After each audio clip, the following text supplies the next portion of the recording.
Round 5 of the South African Off-Road Championship moved to the Eastern Cape for the Queen Motorspare Settler 400, with the race headquarters at the Aldo Scribante circuit in Port Elizabeth. With 2 rounds of the championship left after the Settler 400, the event was an important one for those with championship aspirations in the various categories. Going into the Eastern Cape race, the father and son combination of Frans Čepek Sr. and Jr. led the Special Vehicle Championship by just 2 points from local crew Greg Harvey and Lionel Acton. Not far behind was Richard Carolyn. To defend the lead that we have got, I think the whole secret is to try and finish every race. If you finish every race, till the end of the year, you've got a very good chance of winning. If you push too hard, you fall out, you lose the race, you lose all the points. This is a small race, only for single points, but the way to go is to try and finish as high up as possible in every single race, but the big secret is to finish the races. That's the way to win the championship. Reigning Special Vehicle champions Herman and Karl-Heinz Silvard led the field away in the Silvard Transport Raceco. The Silvards have not had much luck this season and were hoping for a change in fortune. The event started with a lap at the Aldo Scribante race circuit, which provided for plenty of action for the unwielding-looking special vehicles. The high-tech space frame cars are hardly built for circuit racing, and Michael Schumacher wouldn't have seen anything that would have made him lose any sleep. The Silvard brothers were followed away by Nardus Alberts and Peter Mathieu in the Rapsa Raceco. Alberts and Mathieu also have not had much to write home about this season, with reliability problems a headache for the pair throughout the year. Richard Carolyn went into the Settler 400 lying 3rd in the championship in the lubrication equipment Raceco single-seater, which had a tendency for understeer on the Scribante circuit. Out in the sort of terrain where off-road vehicles are more at home, Nick Harper and Richard Hill in the Rock Oil Raceco were soon under pressure from Springbok's Bucks Carolyn and Greg Wiebel in the lubrication equipment Madiba, which was having its first outing. The Čepek father and son combination has based their off-road success on consistency and were once again going along at a steady pace in the V-Motors Raceco. Botswana crew JJ Vormerans and Steve Cooper were also going well, chasing after the Čepeks. Behind them, championship contenders Greg Harvey and Lionel Acton in the Queen Motorspares Raceco were starting to push hard with a good finish imperative where their championship hopes were concerned. Bucks Carolyn has always been a charger, and on the faster sections of the route was starting to push hard in the lubrication equipment Madiba. Alongside him, Greg Wiebel was also making a return to off-road racing.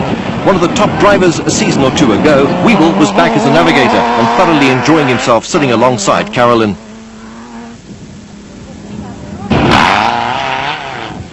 The Nardus Alberts Peter Mathieu combination were also having a good run in the Rapsa Raceco, with the pair holding down a place in the top 10.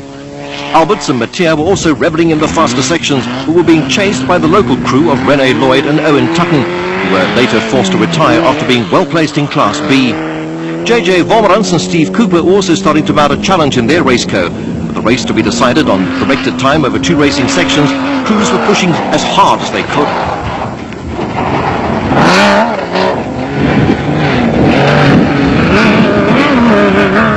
Never once to stray away from a carefully thought-out game plan, the Čepeks had settled down to a rhythm in the V-Motors Raceco.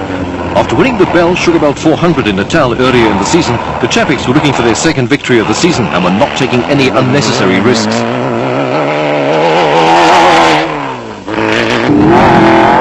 Rene Lloyd and Owen Tutton were still going along well, but were starting to come under pressure from Herbie Smith in the beautifully turned out Mighty Mag, which is powered by a motorcycle engine. Smith is the son of John Smith, an off-road legend from days gone by, and was showing all of his father's old flair and skill. Running at the front of the field, Bucks Carolyn and Greg Wiebel were still making steady progress, with the lubrication equipment Madiba making an impressive debut. There were problems ahead for Rene Lloyd and Owen Tutton, and moving ominously through the field were Frans Čepek Sr. and Jr., the V-Motors Raceco never missing a beat. Also starting to move through the field were 2 local crews. Championship contenders Greg Harvey and Lionel Acton were making up ground in the Queen Motorspares Raceco, with Henry Wooten Lloyd and Rian van der Walt having an impressive run in the Sandmaster.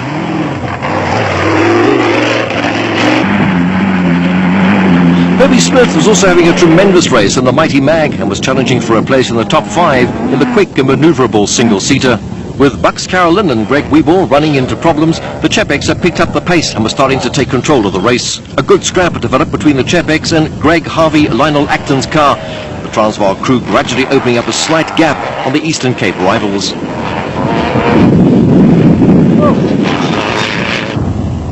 On corrected time, Greg Harvey and Lionel Acton had fallen about 4 minutes behind the Chepex and were doing all they could to try and close the gap on the championship leaders in the closing stages of the race. Also on a charge after running into suspension problems were Bucks Carolyn and Greg Wiebel in the lubrication equipment car. They were about 14 minutes behind Harvey and Acton, but were determined to close the gap as much as they could.